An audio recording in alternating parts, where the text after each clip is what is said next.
Hi everyone, you're putting up with Doc T, and today what we're going to do is we're just going to walk through some cooking bread from scratch with the most basic kinds of ingredients and the most basic kind of processes that we can do. I've only got a short while to do this, so I'm going to get right into this. So this is a very basic bread recipe. We use unbleached flour in this case, salt, yeast. Now I could have used some wheat flour, all-purpose flour, bread flour, other kinds of flour, but I'm not doing that today. A little bit of sugar and a little bit of olive oil, though it doesn't require sugar or olive oil. I just do that to help. So all bread starts with basically those four ingredients: flour, salt, yeast, and water. And so one of the things that what I want to do is let's get started. So the first thing that I need 2 cups of water. And so I'm just going to come over. Now, the water needs to be a pretty specific range. And if you think about if you've ever fed a baby formula or milk and you need to warm it up before you put it in the bottle, that's the temperature that you want it to be. You want it to be warmer than body temperature, but you don't want it to be hot. In fact, you don't want it to go over 110 degrees to do this, or it'll kill the yeast. So at no time until we actually start cooking the bread will it go over 110. So I always like to warm up anything that I'm putting yeast into so that it doesn't suddenly throw off. So I'm just running a little bit of the warm water into here. I check my temperature, and then I'm going to get 2 cups of water. And this is approximate, but it works for that. So if you'll switch to the other camera. So ideally, if we are doing this, we're going to have this at about 105 degrees would be the perfect temperature for this water. And with practice, you'll be able to get it to where you're pretty close to that. So as I'm looking at that, that's right at about 105 degrees. So that's perfect. Anything up to 110 is okay. Make sure that you wash your utensils before and after you use them. Not every time, but just as a general practice. You know, we're making bread in the middle of a pandemic here. That's the reason. So you've got your water that perfect temperature or close. Temperature is actually the one thing that's sort of important when you're doing bread. And so I'm just going to do a tablespoon of active dry yeast. That's what I use. I get it in these jars because I do a lot of bread baking, and that lasts a long time. Store that in the refrigerator. So the reason for the sugar is to help that yeast to grow. That's the only thing that we're using this for. And I have learned from experience that you should always make sure that your yeast is growing if you're using this kind of yeast before you put it in, because nothing worse than creating dough, setting it to rise, coming back an hour or 2 later and finding out that there is nothing happening with your yeast. So I'm just stirring this in. The yeast will feed off the sugar. That's the reason for the sugar, is so that we can get that yeast going really quick. And then I like to add a little bit of oil, olive oil here, just because this makes it really easy for me to see when that yeast is growing. And actually, this is already starting to grow. So I don't know how well you can see this. I'm going to move this camera a little bit closer and adjust it. This is the first time I'm doing this, so I'm just sort of figuring it out right now. But I want you to be able to see this process of how this yeast starts to grow. So I'm just going to move that off the top of the oil. Oil is on top of a mixture like this is really easy to manipulate and move around. I use the oil as like a window, because what's going to happen is as this yeast starts to grow, you'll suddenly see it blossom and bloom. And so it takes a couple minutes to do that. So while that's going on, what I'm going to do is I'm going to shift to getting the flour ready. Now, I've got my flour in this bowl. I'm not going to mix it in a bowl today. Normally, I would use a stand mixer because that's what I've made my way up to, but not today. I'm going to show you how to do this at the most basic of levels. So what we're going to do, and I'm going to change my camera angle here again, just a little bit. I'll bring you back to that yeast when I see that it's getting ready to grow. I'm just making a little pond here in the middle of what I have is 5 cups of flour here. And I've never actually done it this way, but since we're doing all the way back to basics, that's what we're going to look at. Okay, so it just started blossoming. And you may have not seen that right off the bat, but you can see all of the, just a huge chunk of these little yeast things have started growing. So you'll actually see it flower. And when you see it start to flower like that, like you can see it floating around in there, I think. But anyway, once you've done that, it's ready to go. So I know that that yeast is going, and that's why I do it this way. So I'm going to be moving my cameras around a little bit just to make this easier. I wouldn't normally do it like this, but so I'm going to pour a little bit of the water in there.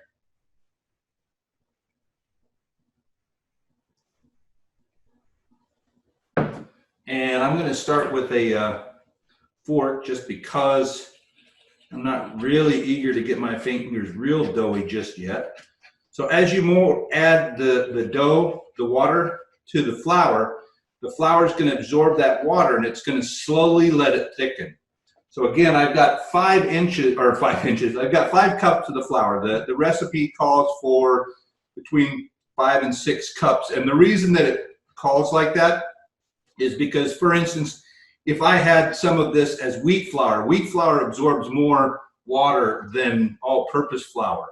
And your flour may have different moisture contents, stuff like that. So this is always, when you're making dough, you have to keep in mind that this is not perfect science. This is working with real ingredients. You see how that's starting to blend in there. I'm going to add a little bit more water. And if you're doing it in a bowl or something like that, you want to add the flour to the water, not the other way around, or it's going to make a mess. Now, make a mess and it just isn't going to go as well. So getting most of this in here, trying to make sure that I'm capturing all that flour, not letting it go. So again, if you have a mixer, you could just put it in, put on a bread hook or something like that, let it go. And that's going to do basically the same thing as this is, which is just find a way of combining the flour with the moisture and the yeast. Oh, and we're not going to use much salt. We're going to use just a little bit of salt. This recipe called for a tablespoon, but that's a lot of salt. So I'm just going to do a teaspoon of salt. And one of the things that salt does, besides giving it flavor, is it slows down the speed that it kind of counteracts the yeast. So put that salt in there so that it'll spread all the way around. And now it's just going to be time to get into this and start mixing it up, making it all happen. So while that's happening, what we're going to do, can you switch to the other camera? What we're going to do is we are going to preheat the oven, because when this gets ready, you're going to want to have a place that's warm. Now, I happen to have an oven that has a proofing, so I could just push a proof button. The other thing that you can do, and this is how I used to do it, is you just set the temperature to the lowest possible setting that it'll do. So normally that's about 150. Start that, and then set a timer for 3 or 4 minutes. I'll just start a timer for 3 minutes. And that'll remind me to come and turn that oven back off, because you don't want to get it up to a cooking temperature. What you're wanting it to do is get up to a temperature where you really don't want it above 100 degrees. So you're just heating it up a little bit so that it's got a nice place for that flour to, or that dough to rise in that ideal temperature range of kind of 100 degrees, give or take. Now, it'll rise in lower temperatures, it'll rise in higher temperatures, but all of those things are gonna affect how fast it rises. So the warmer it is, the quicker it's gonna rise up to a point. If it gets too hot, then what it's gonna do is it's gonna start to cook, and that's gonna stop the yeast from growing. So that's why you don't wanna get that up to a real high temperature. So go ahead and switch to this other camera again. And I'm gonna switch now to fingers. And this is how your grandmother probably did it. Oh, maybe she was smarter than me. Maybe she used a bowl. But people have been making bread on every continent. Every civilization ever has created recipes and types of breads. And they're all different, but they're all using the same sets of basic ingredients to do this. So what I'm doing right now is I'm just trying to combine this flour with all the other ingredients and get it to where it's a dough. And you can see already it's starting to turn into something that you can handle. Now, the trick to working with bread is really learning how to understand the bread, the way that it feels, the texture, how elastic it is, whether or not you've got it set up and ready to go to start rising. So one of the things that allows the bread to get the air bubbles in it is gluten. That's the thing in wheat and some other grains that it allows the elasticity of the bread to expand and hold the air bubbles in there. So what's happening is the yeast, as it's absorbing the sugar from the flour and the sugar itself, it is, that's why I put on the timer, because, and wash my hands here, that reminds me to turn off the oven. That way you don't overheat the oven. So I'm just going to wash my hands here so that I'm not spreading dough all over the place.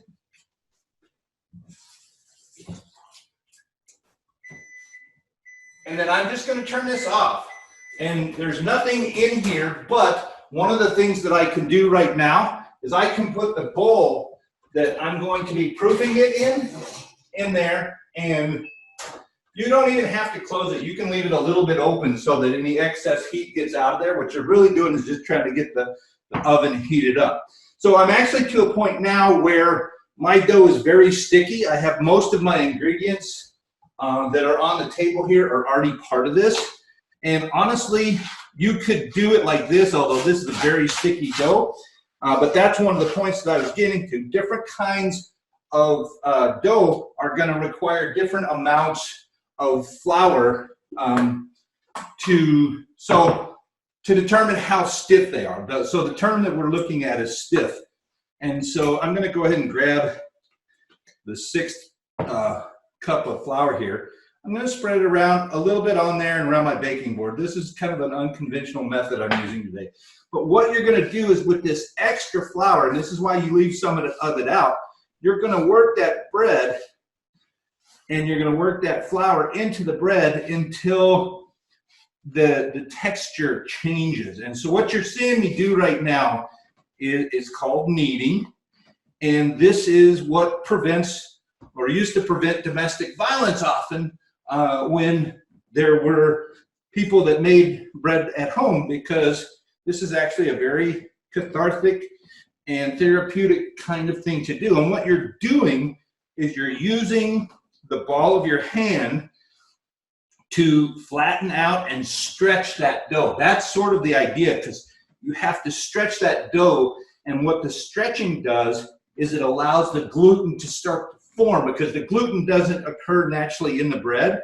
It turns into gluten after it's been mixed with water. And so that's what we're doing, is we're making sure all of these ingredients are combined and ready to be used by the yeast and the flour to turn into dough.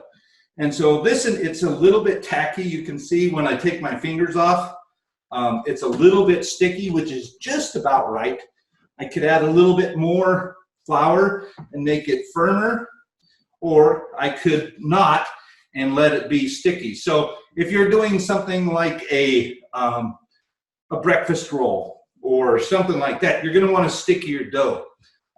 Usually if you're doing a sourdough, you're going to want to have a stickier dough so that it's got that ability to move and stretch and rise. If you're doing something like a bagel or pizza, then you actually want a pretty firm dough so that it can stand up to the abuse that you're going to give that dough later on. And so if you've been watching my technique, it's sort of one of fold, press down, grab, and fold. So this is a little bit sticky to my taste. So I'm just going to add a little bit of flour here, cycle in a little bit more.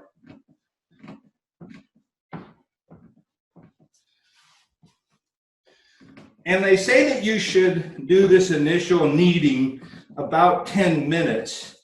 But what it really comes down to is you're going to need to start kind of figuring out, you'll feel the dough change when it's starting to form the gluten nice and well. And what we're going to do is the bowl that I put into the oven a little while ago, what we're going to do is we are going to coat that with a little bit of oil, and we're going to put this in there, the dough, and we're going to let it rise for, well, it depends. What you want it to do is to basically double in size inside the bowl. So if it's that big when it starts, it'll actually be about that big after it's proofed. And then what we'll do at that point, we will take that loaf. You can already see bubbles starting to form. Those are air bubbles starting to form inside the dough here. So that's just a way of telling that, you know, everything's going the way that it's supposed to be. And you want to put pretty good pressure on this dough, because you're not just putting your hands on it, you're stretching it. So every time that I stretch that dough, it's lengthening those molecules of gluten and allowing them to be more flexible, more stretchy. And that's what allows the air bubbles to form inside your bread. And everybody knows that the light bread is, well, it's light. So if your bread ends up, after the first time you cook it, kind of too heavy, if it doesn't rise well enough when you put it in the oven and you think, oh, that's kind of like a brick, well, then maybe you needed to knead it a little bit longer. Okay, so if you'll go ahead and switch to the other camera, what I'm going to do is I'm going to let this sit for about 2 or 3 minutes, and then I'm going to knead it again. So I'm going to actually let the dough rest for a minute. And what I want to do is I want to talk to you about what we're going to do further on. So this is going to go into the bowl, and that bowl is where it is going to reside in the oven, or it can be on your counter, by the fireplace, anywhere that you want it to be, as long as it isn't too cold.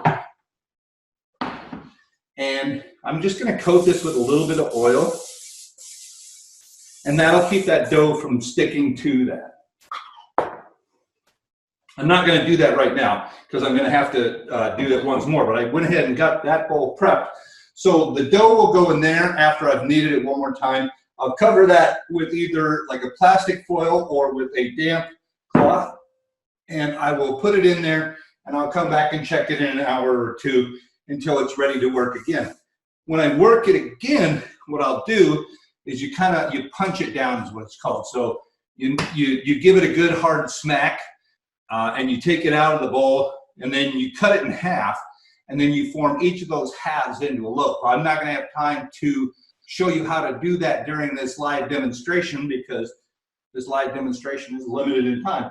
But what you'll do is you'll cut that in half. And what you need to do at this point is decide how you're going to want to cook this. So this is your traditional bread pan. So if I was going to do that, I would have 2 of these. I would take each of those loaves and I would shape them into something that basically looks like a loaf of bread. So again, this is going to be twice the size after it's risen. So you're going to end up with 2 that are about this size, and you'll notice that that fits nicely into a cake pan, so, or a bread pan. And then you would have 2 of those. Those will rise, and when it rises to over the top, that's when you would go ahead and cook it. So the time that it takes to do that is going to depend. There's other things that you could do. For instance, you could use a pizza stone or a bread stone. Now, the way that I like to do this, if I'm using a bread stone, or the same thing if I'm using a Dutch oven, is I would put this in the oven when I heat it up to cook it. While, you know, when there's about a half hour left for the dough to rise, and I would put those in the oven to get hot, and then I would put the dough right onto there after it had done its second rise, and then put that in the oven. And what that does, putting it into a hot container like that after it's risen the second time, after you've shaped it, is it gives it a burst of steam within the bread itself, and that causes it to rise better. This method is perfectly fine. Those are some of the kind of advanced techniques. Same thing with the Dutch oven. If you put it in the Dutch oven, you put the lid on there, you go in there, that holds all the steam in there, so you get a crispy crust. That's the way that I like to do my sourdough bread, is that way. The other thing that you can do is, while you're heating up your oven, before you cook it, put a cast iron skillet into your oven down at the bottom, and then when you put your bread in, you take, and this will be very hot, so you put it in there while you're heating it up. This gets very hot.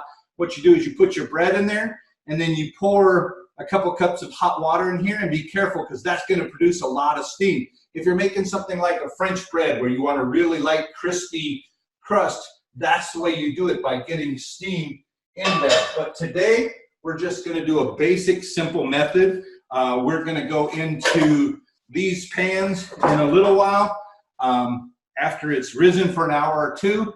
And then what we will do is we'll cut this in half, put it into these, shape it. We'll let it rise again until it comes just over the top. We'll put it in and we will bake it. So we're going to bake this. Really, you can bake this bread at a range of temperatures from about 400 to 500 degrees. What's going to happen is, the hotter that you cook the bread, the thicker the crust is going to be, and the crunchier the crust is going to be. So the more substantial the crust is going to be. So if you like a light crust, use a lighter temper, because what you're trying to do is you're trying to get that internal temperature of the bread up to 185 degrees. So using this thermometer, like I showed you a little while ago, when you're thinking about taking out the bread, you put one of these instant read thermometers in so that it's into the middle of the bread. And if it's above 185, then the dough is going to be done. There's some breads that are going to tell you to go up to 205, but those are the kinds of things that you experiment and learn depending upon the kind of bread that you like. So I've let this sit for a few minutes, and what that does, go ahead and switch back to the other camera, please. What that does is it makes it easier to work. So it's had a chance to rest, and it's not resisting me as much as it was. It's not done being kneaded, but what I can do is, see, I can take and stretch this now, and it's not quite to the point where I can stretch it so that you can see through it. That's the ideal, is if you can stretch this to the point where you can see through it without it ripping, and see how that's ripping before you can see through it. So that's sort of the test that bread bakers use for when it's been kneaded enough to be sort of that perfect level, is when it's able to resist that pulling to the point where it's so thin that they call it the window pane test, so that you can kind of see through it. I'm not really good at that part. I get it pretty close. But you see, I'm back to the kneading, and I do kneading. I flip, and then I push, and I force it all the way from one end to the other, and then I flip, turn, and push. And I just do this repeatedly until, like right now, you can feel the difference in this dough. It doesn't feel flour anymore.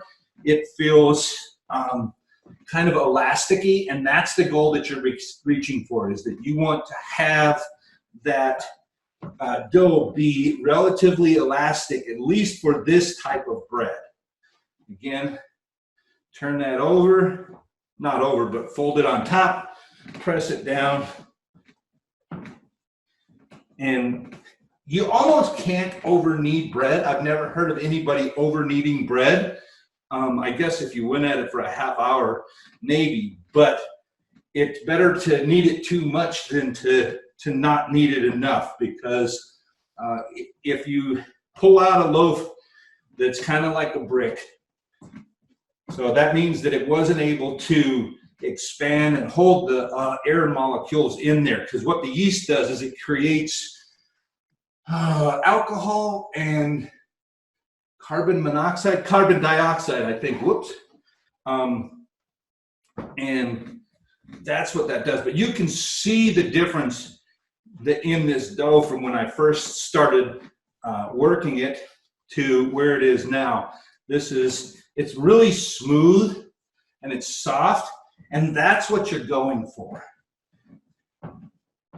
And it's not a bad little workout either. You're pressing down from your shoulders, your hands, your arms, right into the base of your palm, and you're forcing that to stretch. So that's the process of kneading. And not all breads have to be kneaded, but everybody wants to be kneaded, right? That's a joke. All right, so what I'm going to do is I'm going to give it one more Windowpane test. And I can tell already, just because I'm used to working with dough, that this is not going to pass the Windowpane test. But I'm going to go ahead and put it in and see what happens. So let's see. Yeah, no, it could use some more, but it's not in bad shape. And that's just comes from being able to tell by the feel of the bread. And what I'm going to do, I'm going to put it into my bowl. I'm going to spin it a little bit so that it gets some of the oil that was in there, or I can just take and give it another shot of oil, just a little bit, and then I can put either the cloth or the plastic wrap over the top of that, put it in there to rise. When I come back, I'll cut it in half, put it in, shape it into the shapes that I need, and then I will split it and put it into cake pans and let it rise again, and then I will cook it at, let's just say 450 for, it's going to take about 30 minutes, but you need to start watching it after about 20 minutes and just sort of use your decision about when you want it to come out. You know what kind of bread you like. And so these are all experiments. The first one that you do may not end up looking like what you want it to look like, but it's still going to be bread. It's still going to be wholesome. It's still going to be healthy, and it's going to give you something to eat. And so that's all I've got for now. All right, so I went and took a nap and slept a little bit longer than I thought I was going to. I've come back, and let's see where my bread is. My guess is that it's a little overproof, but you know what? We'll still turn it into bread if it is. So let's see what we got here. So yeah, so if you remember, this started out about this big. It's 3-4 times as big as it was. So I let it overproof, but that's okay because it's dough. So what we're going to do, now you'll see that at this point, this is very soft, and that's, you know, that's just the way it's supposed to be. So I'm going to roll that out. You'll notice it deflated, so that went from filling this bowl to this, and that's just the natural order of things. That's the way it works. And so what we've got here now is one hunk of dough that I'm going to break in two. I'm going to be kind of gentle with this because it's already lost sort of a lot of its fluff. And what I'm going to do is I'm going to reshape it. See, it deflated a lot, and that's the danger of letting something overproof. And I'm going to go two directions with this, because maybe you don't have a cake pan, or I mean a bread pan. Sorry, I just woke up and my brain's not completely in place yet. So I've got these two things, and what you're looking at there is just what we call shaping. I'm taking and changing the shape of this, stretching it a little bit to help that gluten even a little bit more than we did before.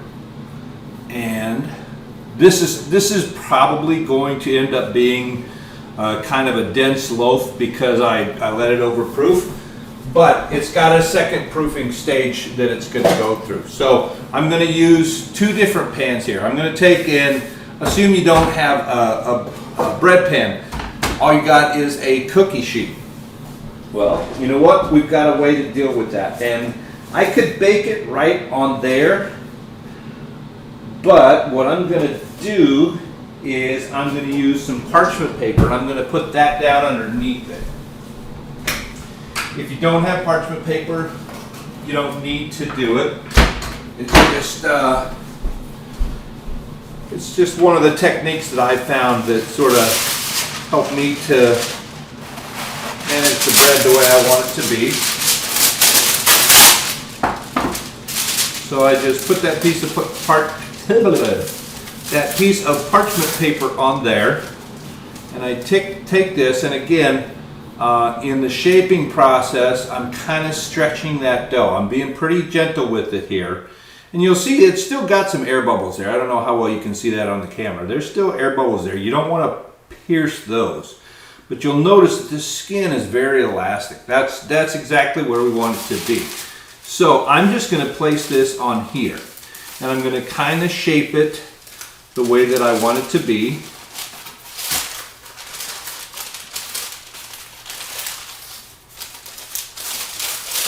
Basically make it look like a loaf. You could do round if you wanted. You can do pretty much whatever you want.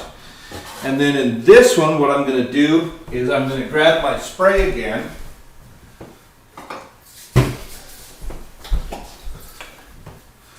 And I'm just going to give it a light mist.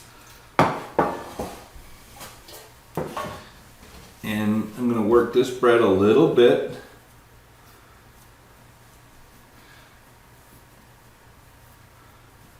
This may be all right. I think it will be. At the very least, it'll be bread. So this is one of those things where you just have to bake bread. Each time you make bread, you're going to learn a little bit more. You're establishing your knowledge of how bread works, it's like anything else. Practice makes perfect.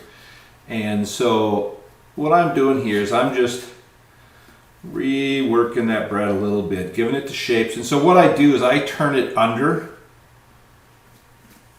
This is basically the same thing as kneading, only what you're doing is you're stretching it over the top. In fact, what I'm going to do, I'm going to leave this one as a round loaf, and I'll put that one that I've shaped more like a loaf into this pan. But if you look real carefully, you can see that there's air bubbles that are still within that skin, and that the skin of that is just holding on to those air bubbles. And this is already starting to reproof. So we've still got some life in here. We're going to need to watch this carefully and make sure it doesn't overproof again. But if it does, you're still going to have bread. It's just how much air is going to be inside of it, because the yeast is what causes those air bubbles, and it's just going to slowly lose its ability to make more air bubbles, and that's what you don't really want. So what I'm going to do is I'm going to cover these. I could cover these and leave them right on my counter, or I can put them in the oven to proof, and I'm going to go ahead and turn mine on bread proof because it's going to have to rise again. I'm going to take a little bit of plastic wrap. I'm going to spray the top of these with a little bit of oil so that it doesn't stick to that plastic wrap, because it's going to rise again. And with time, you'll learn when it sort of has been the ideal amount. And I'm not going to put this tight on there. I'm just going to set it on top of there, like that.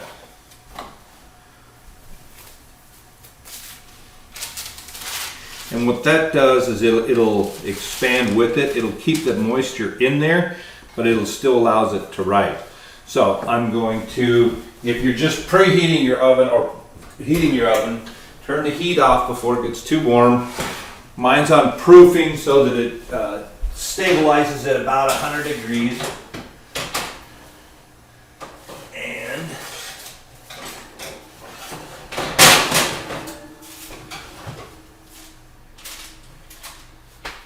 I'm going to let that rise. I'm going to actually set, this could take a half hour, it could take an hour, depending upon the temperatures that you have. Just watch it, and you know, when it's sort of doubled in size again, then you turn on the oven, let's say 400 degrees, that's the way I'll test this recipe today, and cook it for, you know, 20-30 minutes or however long it takes to get it to the level of doneness that you like.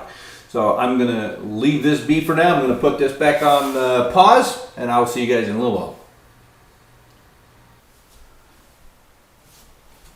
Okay, Kevin Tharp here again, and there we are. Look at that. It has doubled again. You'll notice that this has come up above the level of the top of the pan like I was talking about. And this is spread out. Now, if you wanted that to go up instead of out, you could put a towel or something around it to kind of confine it, but that doesn't have to happen. So what I'm going to do is I'm going to start the oven now. I'm going to set it for, I decided to go with 400 degrees for this particular bread, and that's what we'll do. So let it preheat for sure before you put in the bread. You don't want to put it in there the way that we're doing it. There are some recipes where you put it in and then heat up the oven, but we want the oven hot when this goes in. That'll help it to generate steam and go up. So I'll give this a few minutes for it to warm up, and then I will put it in, cook it for however long it takes to be the right color and temperature, and we will have bread. All right, now we get to see the fruit of our labor. So it's been cooking for just about 30 minutes. I've gone ahead and I've already probed the temperature, and it's above 185. What I'm going to do is I'm going to take out this flat one first, because it is a little bit, because it's flatter, it gets warm in the center more quickly. And so what I'm going to do here is I'm just going to take this and I'm going to slide that, flop that, throw that, whatever the term is, onto the counter and back down to a cooling rack. And you'll want to let your bread cool for, they say about 20 minutes after you take it out of the oven, just so that it can settle. I'm gonna, like I said, I'm gonna leave that other loaf in there for a few more minutes to get it a little bit more brown. You'll see this has got a light color. If I leave it in there for a little bit longer, the crust is gonna get just a little bit darker and a little bit darker. But there's one thing I don't necessarily agree on. I think that at least one loaf, if you've taken all the time to make a loaf of bread, you should be allowed to break the rules. Oh, look at the steam coming out of that. That is just beautiful. Something I forgot to tell you to do at the beginning is to take your butter out, put it on your dish on the counter. Do that when you first start making it. And then I hear Roxy coming in. She knows there's bread. Oh, you look at that. Tell them what the rule really is. What is the rule really, Tina? You're supposed to let the bread sit. Supposed to let the bread sit, depending on the bread, 20 minutes. Sourdough actually is better the next day if you let it sit, but You don't have any willpower. the taste of bread that's still hot enough to melt the butter before you put it to your mouth, ooh, that's good. This actually turned out to be a really light loaf of bread. I'll talk to you guys later. You've been putting up with Dr. T, and we've been putting up some basic bread so we've got something to eat during the pandemic. Peace.